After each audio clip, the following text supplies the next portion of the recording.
ఓం నమో గణనాథాయ నమః. ఈ ప్రపంచంలో జ్ఞానానికి, త్యాగానికి, అంకిత భావానికి ఒక ప్రతీక ఉంటే అది వినాయకుడే. ఈరోజు మనం వినబోయే ఈ కథ ఒక చిన్న సంఘటన కాదు. ఇది ప్రపంచంలోని అతిపెద్ద గ్రంథం మహాభారతం పుట్టుక వెనుక దాగి ఉన్న అద్భుతమైన త్యాగ కథ. ఒకరోజు వ్యాస మహర్షి లోతైన ధ్యానంలో ఉన్నారు. ఆయన మనసులో ఒక మహత్తర సంకల్పం కలిగింది. ధర్మం, అధర్మం, కర్మ, భక్తి, మానవ బలహీనతలు, దైవ న్యాయం ఈ అన్నిటినీ కలిపి ఒక మహాకావ్యంగా లోకానికి అందించాలి అని. అదే మహాభారతం. వ్యాసుడికి అన్నీ తెలుసు, కానీ ఒక భయం ఉంది. ఇంత విశాలమైన గ్రంథాన్ని ఎవరు రాయగలరు? నా మాటల వేగానికి ఎవరు సరిపోతారు? అప్పుడే ఆయన మనసులో ఒక పేరు మెరిసింది. అదే వినాయకుడు. వ్యాసుడు వినాయకుడిని ప్రార్థించాడు. వెంటనే వినాయకుడు ప్రత్యక్షమయ్యాడు. వ్యాసుడు వినయంగా అన్నాడు, ప్రభు, నేను చెప్పే మహాభారతాన్ని మీరు రాసి పెట్టాలి అని. వినాయకుడు చిరునవ్వుతో చూశాడు. అలాగే ఇలా అన్నాడు వినాయకుడు, ఒక షరతు ఉంది మహర్షి, మీరు ఆగకుండా నా వేగానికి తగ్గట్టే చెప్పాలి.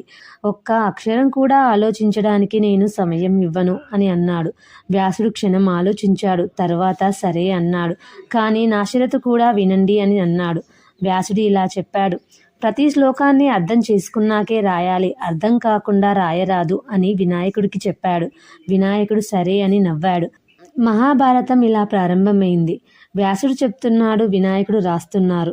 శ్లోకాలు ప్రవాహంలా వస్తున్నాయి. వినాయకుడి కలం వేగంగా కదులుతుంది. దేవతలే ఆశ్చర్యపోయారు.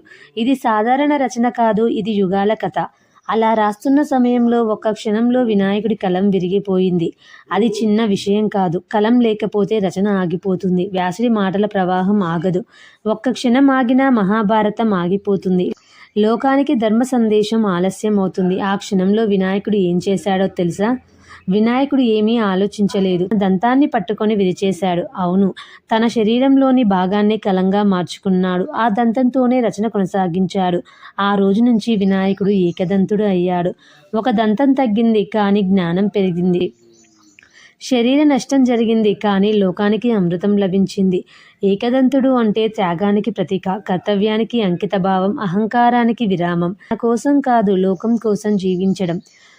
మనకు చిన్న కష్టం వచ్చినా మనం ఆగిపోతాం, కానీ వినాయకుడు తన దంతాన్నే త్యాగం చేశాడు. మన పని, మన ధర్మం, మన బాధ్యత ఎంత ముఖ్యమో ఈ కథ చెప్తుంది. అందుకే ఏ పని ప్రారంభించినా ముందుగా వినాయకుడిని పూజిస్తాం. ఎందుకంటే అడ్డంకులు తొలగించే దేవుడు మాత్రమే కాదు, త్యాగం నేర్పే గురువు కూడా ఆయనే. ఓం గం గణపతియే నమః. ఈ వీడియోని లైక్ చేసి షేర్ చేయండి. అలాగే ఓం గణేశాయ నమః అని కామెంట్ చేయండి. మరిన్ని మంచి భక్తి వీడియోల కోసం ఈ ఛానల్ని సబ్స్క్రైబ్ చేసుకోండి. Thank you for watching.